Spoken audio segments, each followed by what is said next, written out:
Thank you for joining in today. We are going to read from Matthew 5:14. It says, "You are the light of the world. A town built on a hill cannot be hidden." We've all heard this verse and it's quite familiar to us. But now, why is this key? It's key because it talks about who we are in this world. A light and a salt in the world.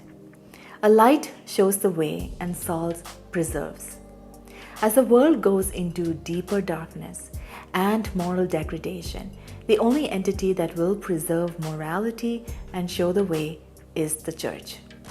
Now, the purpose for us being the light is mentioned in Isaiah 60 verses 3. And it says that nations will come to your light and kings to the brightness of your dawn. So we are not kept as light just for ourselves, for we have a higher purpose.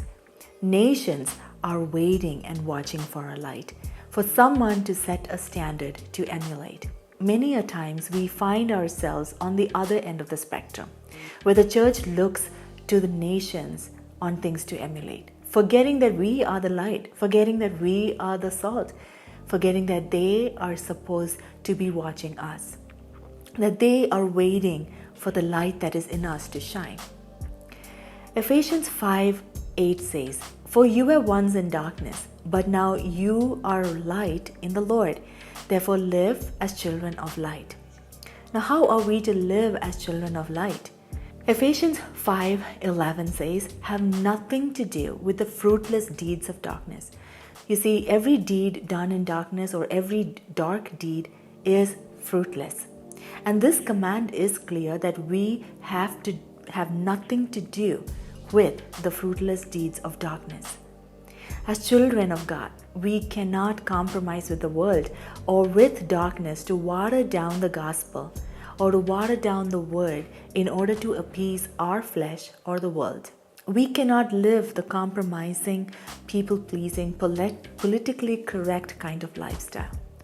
We are light, and if we continue to put junk in this light will ultimately go out. So we cannot expect to shine brightly and compromise at the same time. We have to know His word, else we are going to falter and be swept away by every common rhetoric. Our emotions and minds can play a trick on us, and unless we are anchored and tethered to the word of God, we will not be able to stand. We cannot be ashamed of what the word says. We are either for the word or against the word. There isn't a middle ground. We won't walk in darkness if we are truly the followers of Jesus. For John 8 verses 12 says, "I am the light of the world, and whoever follows me will never walk in darkness, but will have the light of life." Romans 13:12-14 says, "Do not gratify the works of the flesh, but put on the whole armor of God." See, we have to get rid of the habitual sin that causes us to stumble, and we have to put on the armor of God and bring our body to subjection under Christ's authority. We have to be careful how we live, for Ephesians 5:15 says that we have to live as wise people, making the most of every opportunity. In order to make use of every opportunity, we have to be bold. We cannot be ones that live in fear. We cannot be ones that are afraid to shine our light because it doesn't look like the world, or we don't want to shine our light because the world is going to make fun of us, or even ignore us, or worse, bring us down. Living as a light will cause us to offend carnally minded people. It's going to make some demons mad. But we have got to live as light in every area of our lives. We are called not to please everyone. We are not called to please the world. We have an audience of one. So remember, when God says that we are light, we are the one that the nations are looking at so that they can emulate somebody.